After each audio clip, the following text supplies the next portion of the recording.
Hello, this is Jake Stenziano, host Jake and Gino Podcasts, with my co-host, the multifamily mentor, the coach, chef, father, six, the best-selling author, the G-Daddy, Gino Barbaro. Gino, how's it going?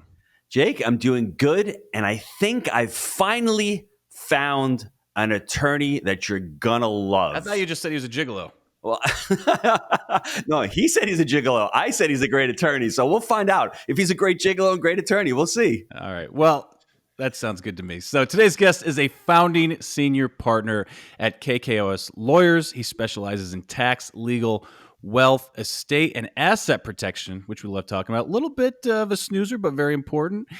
And he's also a YouTube personality, best-selling author, and national speaker. So without further ado, Mark Kohler, welcome to the show. Hey, thanks for having me, guys. Isn't it this wonderful time of year, tax season? It's like Christmas. Yeah, for the government. So, yeah. Mark, let's get to know you a little better. Sounds just like, you've grown in a really amazing business. When you talk about, scaling that and the development and what you're doing today. You bet. Thank you so much. Well, I was always an entrepreneur. I was the kid always with the lemonade stand, loved small business, went into business school, is starting out dreaming of being on Wall Street like Michael Douglas. I grew up in the 80s, so I had that dream and being a corporate or tax lawyer. But got into law undergrad, realized accounting was kind of the language of business. And I wasn't the A student, but man, I had fun managing all the A students over the years and got into the accounting world, got my master's, got a CPA, and worked for one of the big four, the tax court, and headed off to law school and became this spotted white leopard in law school. 1 out of 100 lawyers becomes a tax lawyer because they're so weird, I guess. But I've loved it. I love small business and Main Street. So we started a law firm about 20. Hang on one second. The tax lawyer thing is important. Like, we were literally just closing a deal and there was a tax question, and our syndication attorney was like, well, talk to your lawyer. Like, lawyer's like, talk to the accountant. And there was this gap of legal tax representation in our structure. So I feel your pain there. And now we know who to call, right, Gino? Yes. Well, and that's a true story. I'm not blowing smoke up here. I literally just went through this 2 weeks ago. It was transfer tax, right? It was a transfer tax, and it was them wanting to pay less taxes. Do they want to shield it and put it to us? And no one could give us an answer. And usually here, it depends. I don't want to hear it depends when I'm speaking to my attorney about my specific situation. When you're talking about something general, is it an S Corp, an LLC? What is it? Depends on your situation. But this is not in it depends question. Well, it depends how it was going on the settlement statement. And then it depends how it's going on the deed. And again, I don't want to hear depends. Depends are for the old ladies in the nursing home, all right? That's what they save there. They don't save our ass when it comes to, a deed. So, well, this is why we've grown so much over 20 years. And I appreciate that. TMI, I'm just going to let that visual fly. But well, this is why we've just been growing leaps and bounds for 20 years, is that real estate investors, small business owners are begging for that tax lawyer, but they all run to Wall Street and they're too expensive. We've built our business around the small business owner. We have 14 lawyers, a staff is 60, 70. It's a boutique firm in that sense, but we help clients all over the country. We're on Zoom calls all day long as real lawyers, but affordable, and we bridge that gap. So all of my lawyers, is that a contradiction? That real lawyers are affordable? No, it's a sliding scale. Yeah, and I'll say this, and I've said it for years. Whatever you pay me, if I don't save you in taxes on our initial consult and a lot of work we do, I'll give you your money back. We don't give money back. A smart real estate investor knows every dollar that they pay their tax lawyer, they're getting 10 back. But they think, oh my gosh, the tax lawyer is $500 an hour. Yeah, and I just saved you $5,000, you idiot. So why don't we talk more? And and then the transactional lawyer, the transactional lawyer is scared to death of us. They're like, go talk to your accountant, because they don't want to recommend a tax lawyer because they'll lose them. They'll lose them as a client. Yeah. So it's super busy and we love it. And Mark, that's the question. Do you have an advantage because you became a CPA and then became a tax lawyer? Because I don't want to say it's rare, but it's not really common for attorneys to have that CPA designation and that skill set as well. Oh yeah, and thank you. It was a lot of work, a lot of therapy, and I'm a nerd. So, King of the, I'm Michael Anthony Hall in 16 Candles. That's what I'm shooting for. So I no, it's very very rare. Maybe I wasn't kidding. Maybe 2 to 5 attorneys out of 100 are even going to do what's called an LLM, which is a master's in taxation, or the CPA. And when you can marry those two, oh, you really are a rare breed. And if you can price and get the right structure in for the small business owner, sky's the limit. And we love helping our clients. We're giving them affordable pricing and great work. And anyway, this isn't an infomercial, but that's what I love doing every day. And it's just been awesome. And small business owners love it. Well, let me continue the infomercial because go to Mark Kohler on YouTube. He's got over 400,000 subscribers. I was on his show. Hopefully, I can get Jake on the show. Seriously, tons of value because he's got estate planning. He's got an attorney on there who talks about it, and he puts out, seriously, phenomenal content. And I enjoyed being on the show, but it was real stuff. It's actual stuff that you can use, which is rare nowadays. It's not your TikTok crap where you get on and you listen to a financial planner for 60 seconds. Mark takes a deep dive, and listen, he's been doing it since the 80s. Speaking of TikTok, what is your take on this, Mark? Is the U.S. trying to wedge their way in here to get control over the platform? What's the play here? Oh, wow. Yeah. The global maneuvering is above my pay grade. And, whatever you want to call that weird, it's about data and intelligence. Yeah. The reason I saw the Snowden movie a couple weeks ago, and it was just like, God, they're watching everything, and it's like this is a move to get more of the data, and so the Chinese don't have it, right? And that's what I think. It's crazy. My play is, as long as I can get someone to watch me on any platform and I can try to change their life, I'm in. Yes. So until it's shut down, I'm all over TikTok too, because you just want to reach people. So no doubt. TikTok, right? I didn't know that. So listen, what are some of the mistakes that clients make? I mean, we could talk specifically real estate. We could talk people, small business owners. What do you see out there that when you see a tax return or you see tax, you're like, holy, what are you thinking? What were you thinking? Well, number one, and because that's a very broad question when you say, because we could start diving down crypto or real estate or transactions, buying, selling businesses, whatever. The biggest mistake is that millions of taxpayers don't captain their own ship.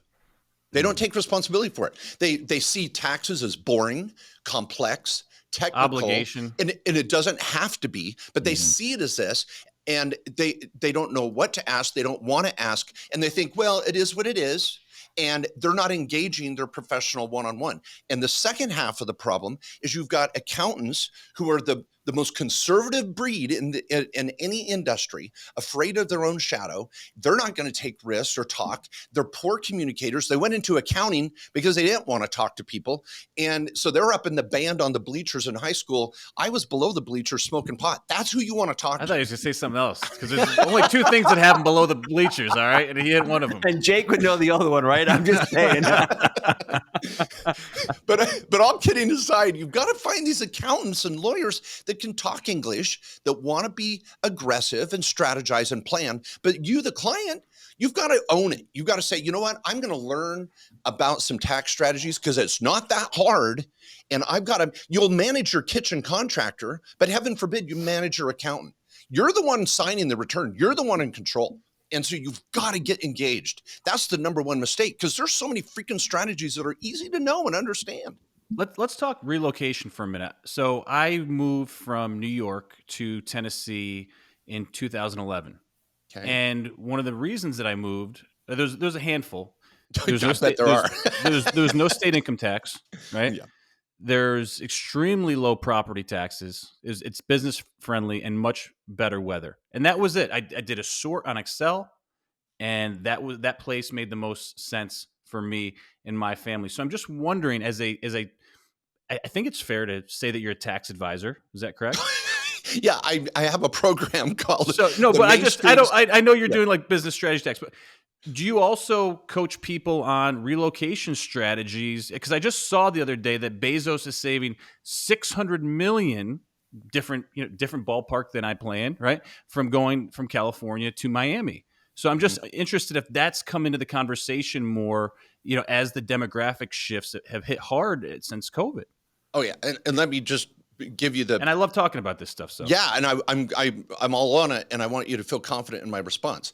I am a certified tax advisor, CPA attorney. I have the Main Street Certified Tax Pro certification, where I'm training other accountants, attorneys, and enrolled agents all over the country.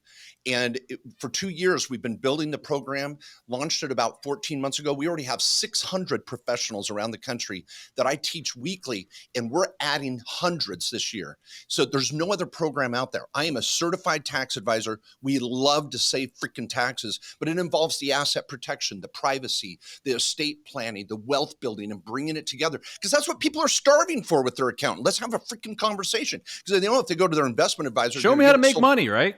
Yeah, it's crazy. Okay, but here's the answer. So all the time we do a relocation memo, estate tax savings strategy.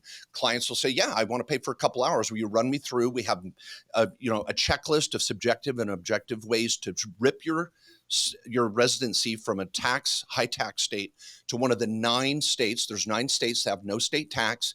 There's about 5 to 10 things you want to do on a sliding scale to bounce over, because California is going to be chasing down Bezos. New York could be chasing you down with an audit. You have to be able to prove your residency's moved. There's a way to do that, and it's tough to play games. I got out before they started, going after some of that stuff. So hopefully I'm off the radar, right? Because I know that they started putting some things into effect, and that was it was post me moving. So I hope that I'm off their radar here. So yeah, people listening here, I'm going to give you a pro tip: is if you want to move your residency to another state, you can't just say you did it. I'm saying, you have to do it. You have to stick it. Yeah, you have to stick to it. And if I'm in California and I want to pull off a Las Vegas move or a Reno move, or I'm down in Pennsylvania and I want to go to Florida, you just can't get an apartment there or a condo and say it's done. Under audit, they're going to look at your gym membership. They're going to look at your cell phone records. You've got your voter registration, your car registration. You got to kids are going to school there. So those things have to happen. But once they do, oh my gosh, it is tax savings heaven, from 13.5% in California down to 0. And holy crap, right? Yeah, but also, I mean, the property taxes can be big. Like, Gino, you went from 40 something in New York to 15? 15 in taxes, and the house is worth twice as much in Florida. It's just astounding. But I had a friend who was good friends with Judge Judy up in New York. This was years ago, and Judge Judy at the time, I don't know if you guys know, she was making about 50 mil a year. It's just astounding. And she was a Florida resident, and her son, I think, was a district attorney for Putnam County. So my friend was there, and she's saying to her son, Adam, we've got to get going. I got to get back to Florida, because she was doing it 6 months in one day. The meter's running. Yeah. So listen, hey, I'm going to get on a plane and live there 6 months in one day to save myself $3 million on state income tax. Just that alone. Pays for the plane. It's a real thing. And Jake, when you moved, you were poor. You didn't have any money. You just, you were lucky. You got out of 2011. New York is not going to hunt you, but they'll hunt you now, brother. I made, probably $10,000 a year increase just by relocating at that time, and when you're poor, you 10 G's in your back pocket, that goes a long ways. And dude, the other thing too, my wife and I, when we moved down here, we were paying $100 every time we would go out for a meal in New York. We came down here, it was 30. This is no bullshit. Okay. It's gone up since then, but that's real money. So. Cost of living. I moved from California to Idaho, and then recently to Arizona. And Arizona is number 10 on the list. They have the lowest rate, which is 2.5%. And then there's 9 states at 0. But I want another cautionary point. Why Arizona? Me? Oh, well, again, there's family. We've had an office here for 15 years. Weather. Other factors at play. Yeah, other factors at play. But I'll tell you, 2.5%, even going from California at 13 to Idaho at 7, and then 2.5 in Arizona, freaking A, the tax savings is going to pay my rent or mortgage. It adds up. But a cautionary point for all of you out there is you're going to hear about the Puerto Rico strategy. There's only one place in the world, a universe, where a U.S. resident can go and pay 2% to 0 in taxes. And you can study up on it as Puerto Rico. We've done memos many times for clients that are thinking of going the Puerto Rico route. But be careful again, because visiting Puerto Rico is very different than living in Puerto Rico. And I love it. I've been there, golf there, vacation there. But are you talking federal? Yeah, federal and state, because you give up your state residency, and there's just federal law that allows. It's the only place in the world where you can legitimately. What's the state income tax there? 0?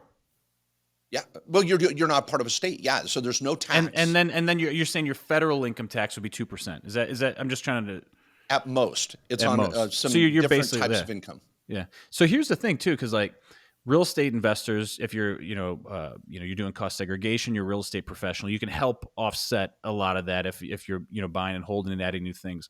But if you're in a business that you do not have depreciation and you're having a hard time offsetting, that makes a lot of sense, especially if you're high income earner. So that'd be huge for some people. Yes and no. And again, I'm just saying this because I've I'm done not looking interviews to go for an there. hour on Puerto Rico. Yeah. We can talk about it for an hour, but I'm just saying, people, the grass is not greener. Be freaking careful, because if I'm making money on a real estate deal in Georgia, Right. I'm paying federal and state tax because I'm doing a deal in the U.S. But for people that live in Puerto You need Rico, like an internet business going out of Puerto businesses, Rico. manufacturing, blah blah blah. So there's a lot of options, but be careful paying money They for someone. They got Costco there. I think so. Yeah, you got a That Costco. would go. Yeah. I don't even shop at Costco, but I'm just like, they got some of the basic. Yeah, they don't things, have right? Waffle House. There's no They got Waffle a House. Kroger. Yeah, I don't. Yeah, We went to where did I just go? I was in Aruba just recently, and the grocery stores were a little different. So- my gosh. I know. Did you expect Aruba to have palm trees? You're like, where are the palm trees? Dude, the grocery stores were there was one that was like decent, but it was really fucking expensive. I was like, holy shit, how do these people do it here?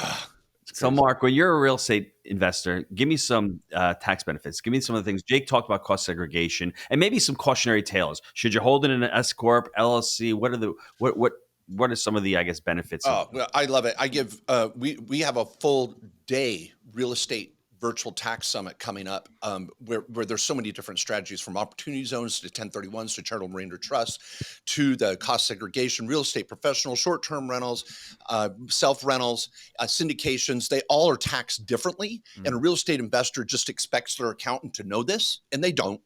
And I see jacked up tax returns all the time. And don't think, well, my accountant's better. I'm training some of the best in areas that just aren't up to speed on the real estate taxation loopholes. So other than number one, getting savings. Savings. Yeah. Number one is getting engaged and starting to learn some of these yourselves. You don't have to be a rocket scientist, for crying out loud. Ask your accountant, is cost seg going to serve me? And what are the material participation rules? And if that account looks like a deer in headlights, you got to fire your brother-in-law. It's time to move on. So, okay. So some of the best, now let's talk about cost seg. I love cost seg, but you got to be careful with it too. Because you go to a workshop and everybody's hopped up on cost seg and they go, oh, well, you're going to get, real estate professional status. Really? Okay. I've still got to not only show the hours, primary occupation, but I got to hit one of the 7 material participation rules, either spouse, and then it unlocks those depreciation strategies, which I love. But there's actually 4 areas in real estate. There's the long-term rentals. That's a quadrant. And that's where the real estate professional matters. Then there's the short-term rental quadrant. Short-term rentals are taxed totally differently. They don't go on an S corp, even though they're short-term in nature. They're still Schedule E. But I can unlock a cost seg with only 100 hours of material participation. The short-term rental loophole is alive and well, and it's a separate election from the long-term rental real estate professional. So short-term rental strategies, love them. The third quadrant is the self-rental. And one of the best strategies for a real estate investor is to buy their own rental and rent it to their business. A dentist, a doctor, a manufacturer, a contractor, a landscaper. Buy the metal building and rent it to yourself. This -4 election under self-rentals, I don't even have to have material participation. I don't have to be a real estate professional, and I can unlock a cost seg. Buying your own freaking building is another huge backdoor loophole that people miss. And then number 4, syndications, which everybody thinks, oh, well, this big apartment building is doing a cost seg and they're going to kick out millions of depreciation. Doesn't matter. Even if you're a real estate professional, you can't unlock those. If you're in a syndication, there's no way in hell you're meeting the material participation rules. So those are going to be locked down as a passive loss against only other passive income. So a cost seg is a waste of money. And so we've got to be careful. The takeaway, everybody, is when someone says do a cost seg, you got to go, well, how's this going to play out on my return? And if it's not going to help me, why in the hell am I paying for it? So be careful. I think the same thing to move to like Puerto Rico when we were talking. If you're going to do it, do it. You got to stick it, right? If you're going to be in Puerto Rico, you got to be in Puerto Rico, right? If you're going to do a cost seg, make sure you Well, make sure they have rules. Costco's there, right? If they don't have Costco's, Or Kroger. Or Kroger. I'd prefer the Kroger. The Costco, I Yeah. just threw it out there to test the water. Kroger's probably a long shot, right? Mark, when we're looking at this, some people are starting on their journey. Some people are really 10 or 15 years advanced.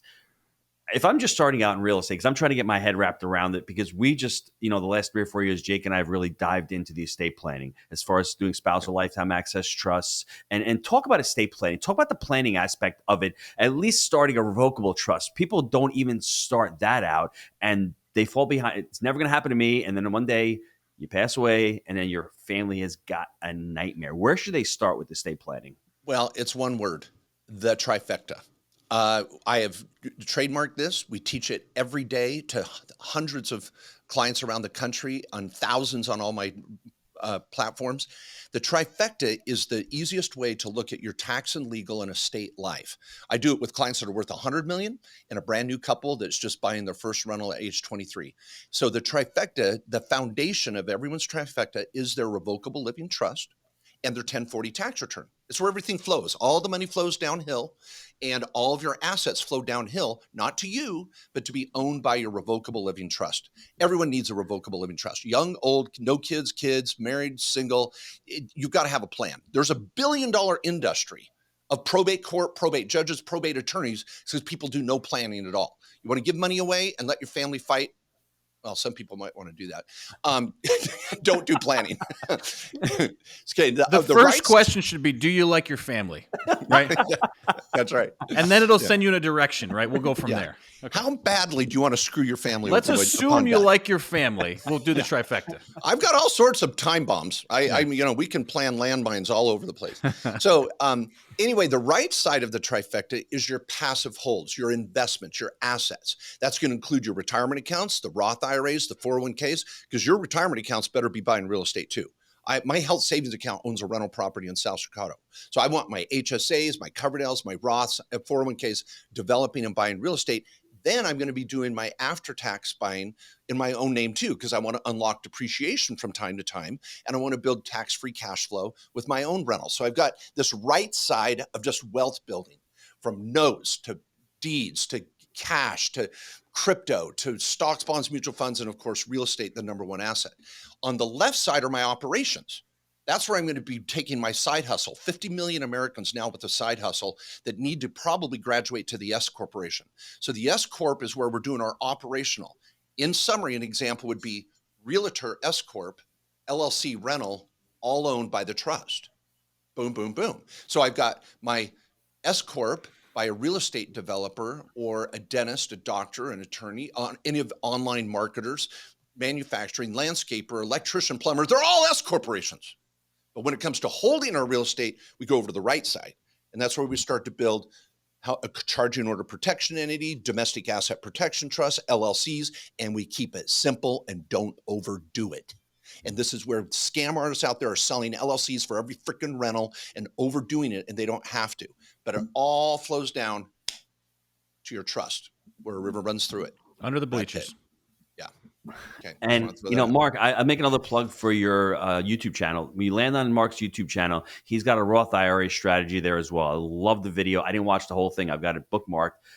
Any other, before we go to the short answers, any other strategies or tips or anything you want to share with the listeners? Oh, my gosh. Oh, wow. I know it's an open-ended question, but yeah. I mean, like something that you've been working on, because we're strictly just real estate, but I know you work with so many other industries as far as investors, people in crypto, like you said, people trading stocks, people starting businesses, selling businesses. Let's talk about selling. Yeah, go ahead. Let me come at you right here. Is everybody only in real estate? No. You should be investing profits from real estate and other ways too. Do we want to be siloed in real estate? Or what are we doing inside real estate? Commercial rentals, long-term rentals, short-term rentals, land. What are we doing in that real estate world? There's going to be multiple structures, and it's not always just real estate. I'll go to a dental conference and we talk about real estate. I'll go to a realtor conference and we talk about S corporations having a family board and writing off your travel with your children and running my 1099. because everybody's going to have both.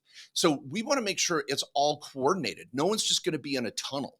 And this is where a little broad planning, once a year, do a comprehensive consult with one of my tax lawyers for around $1,500. We're building a diagram, a plan, and an action list. And if you take it to your accountant and their eyes gloss over, you got the wrong accountant, because they should be bringing it together. So I would say the overall coordination is the tip. And and let me just say this too. People owning rental property is a small business. So for some reason, people think, oh, I bought a rental property, that's just here. No, I want to be having a board of advisors. I want to write off home office. I want to write off auto. But even from the mentality perspective, people buy real estate and do not treat it like a business. And that's one of the places we see people screw up time and time again. And also, it's funny because the way you position that last question, because you're like, well, you don't just be in real, you're not just in real estate.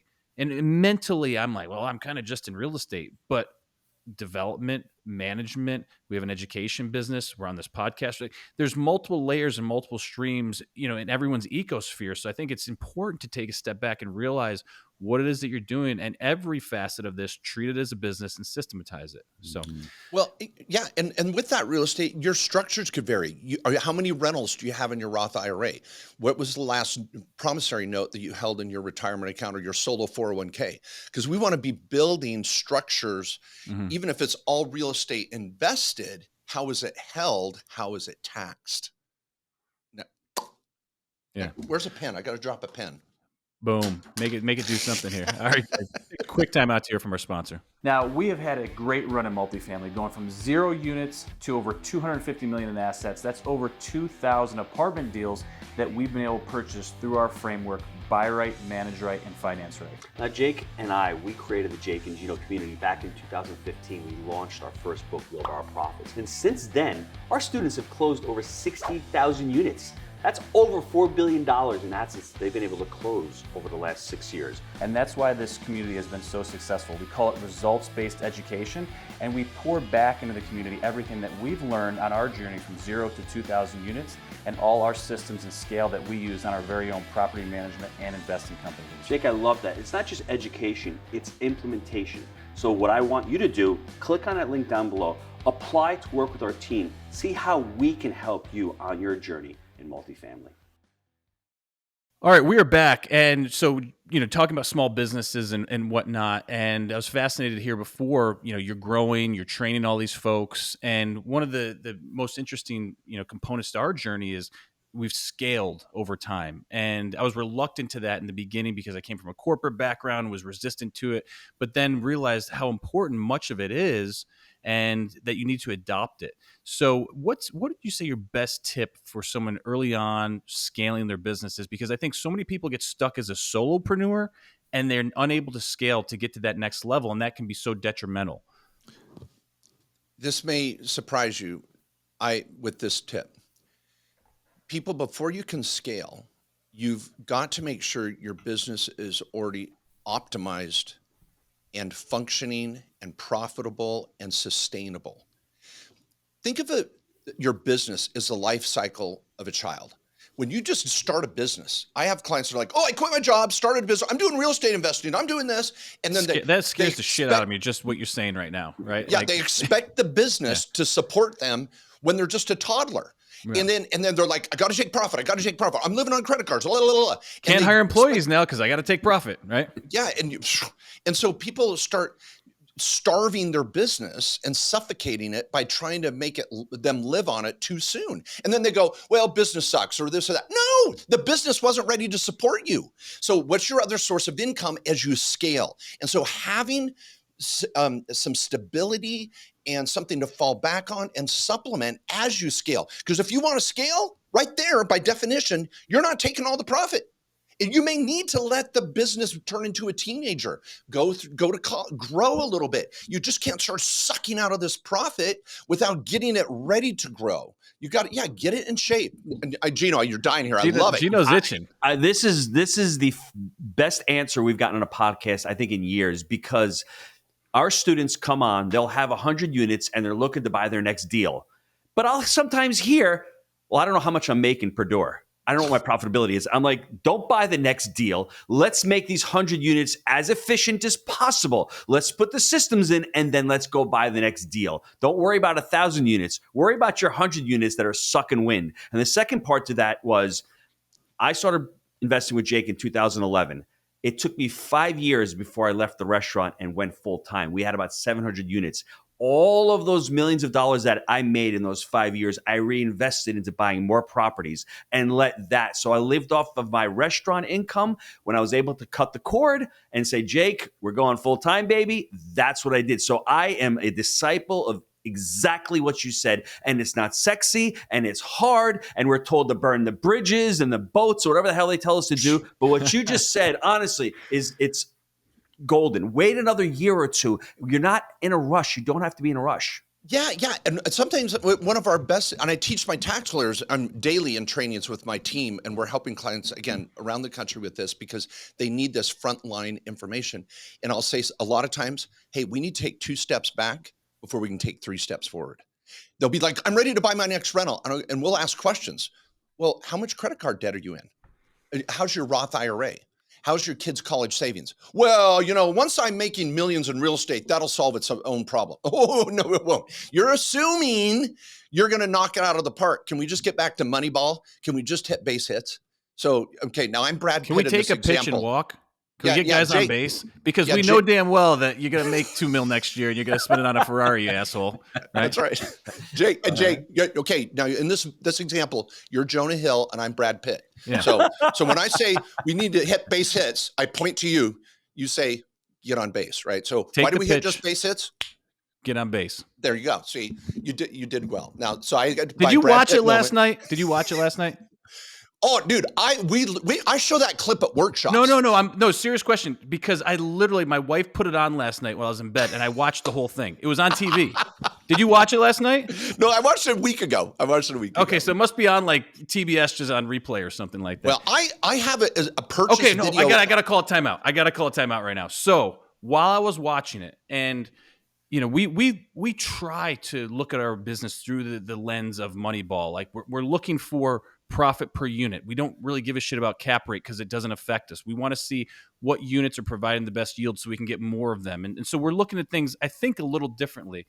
But my epiphany last night, Gino, was that we need to get a quant to just strip our business down in every section and look at it through that lens so we can find the fat, remove it, and also find areas for growth. So that is my next phase, is just, and I might get a team of quants and VAs, but that is how I want to approach, next quarter. But anyway, Jake, I love that too, because so many people buy a property for the cute little white picket fence, or I'm going to live in there. They're not buying it for numbers. And if a realtor tells you that and you're buying multifamily, run. Because we've been on property. The view is nice. You see the carpet? Look at the view. People, you're not buying real estate. Show me the money. You're not buying real estate. You're buying numbers. Yes. And once you realize you're buying Strip numbers. it down. Yes. And that's what was so good about that show, is he said, we're not buying players, we're buying numbers. But the second theme, everybody, is that scene where he points at Jonah Hill, is the scene where we showed at our workshops, because so many new business owners and real estate investors want to come hit the home run. I got to hit a home run. I just saw Chip and Joanna. What are we trying to do? Get guys on base. I got to hit a home run. No, just get on base. Yeah. Just get on base. Just base hits. That's all you need. Yeah, or walks, Kevin Youkilis. Yeah. Dude, it's funny. Like I was quanting out last time. Like, man, we gotta get a quant on here. So let's talk about you personally a little bit before we wrap it up. What is your best habit for success? My best habit, it's kind of funny you say that. I haven't said this in a while, is I like to work hard and play hard. When I turn it on, I freaking work hard. I'll work till 3 a.m. I was working last night till 3, and I had to bounce into the studio to be with you guys today. But when I work hard, you got to bounce into the studio with us today. That's yeah. And so when I work hard, and then when I play hard, and that could be relaxing hard. But the point is, no one's going to give it to you. You got to go get it, and you got to give 110%, and because it just isn't going to fall in your lap. Luck is opportunity meeting hard work. And so when I can I'm just a hard worker. That's probably it. And maybe my kids complain a little too much that I work too hard, but then they like, hanging out and playing around too. It comes at a cost. So anyway, that's me. I'm sure they like the trips that go along with it. So, I think we were kind of talking about an avatar a minute ago, like someone in their late 20s, they got their first rental, they're coming to you, they're maybe, both people working.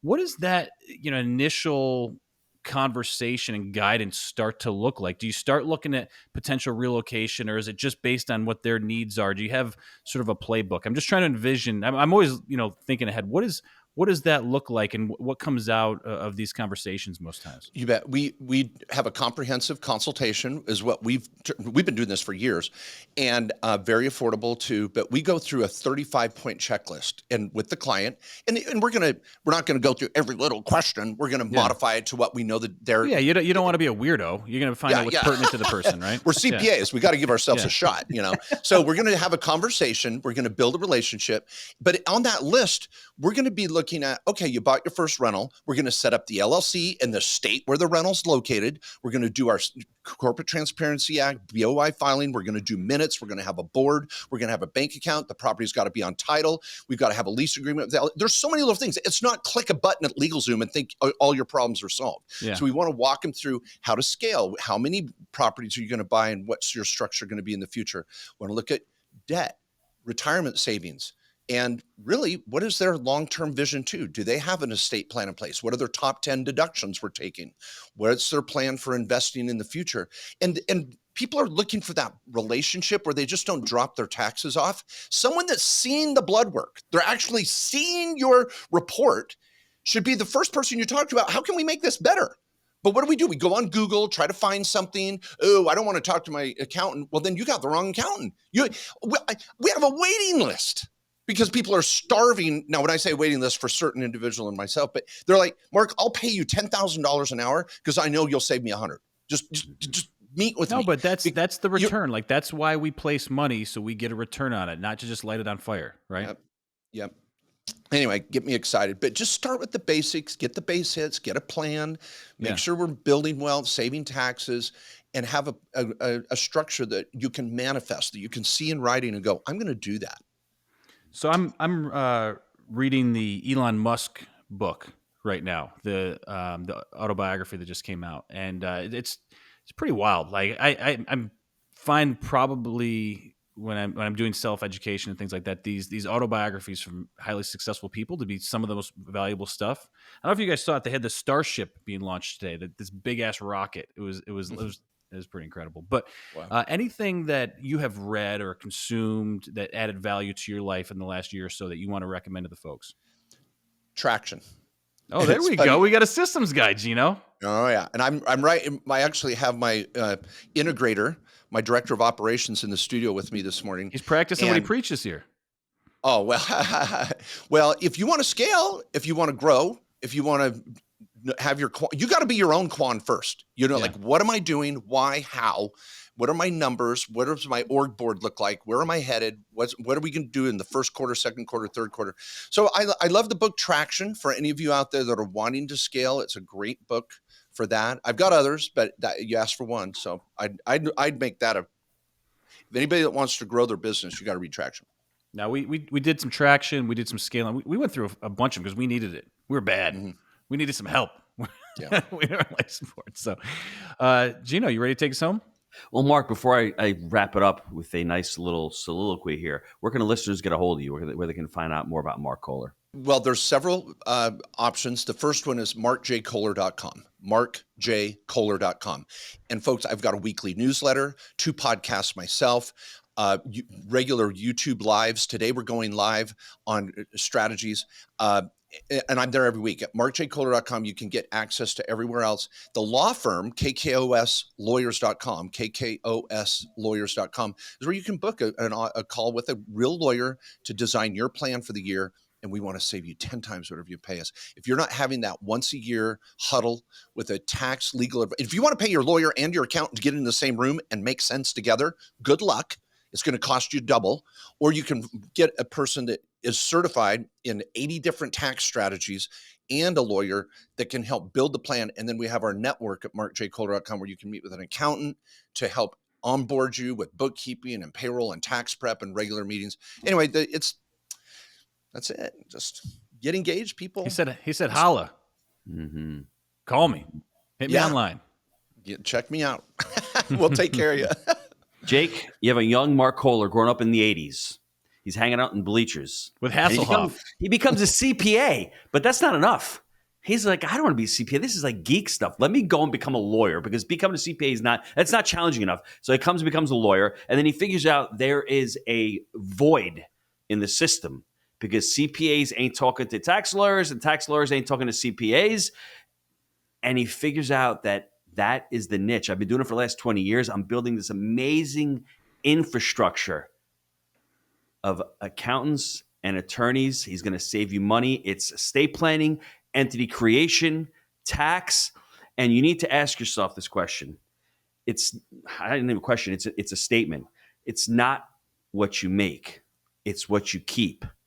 And if you want to keep more, just hit up Mark Kohler. I thought you were going to say if it makes you money, it costs you nothing. You guys are awesome. That too, I like, you know what? It's interesting. We always focus on how much are we making? How much are we making? Go out and find somebody like a Mark Kohler. You make more, you'll keep more. That's the goal. Yeah, I'm making money is the yin. I'm the yang. You got to make it. You got to save it. Really, and all these little conferences where people go out and go, I got to make money. I got to kill it. I've got to make money. And then they wake up the next day and they're like, how do I structure what I do? So I'm the day after pill. So, you go to those and then you're like, okay, now I need Mark. What do I do? And our team's there for you. Awesome. Thanks, Mark. Guys, this has been great. As always, we believe in buying deals for the long term. Think in decades. I'm Jake. He's a G Daddy. And that's Mark Kohler. We make it happen. We'll see you next time.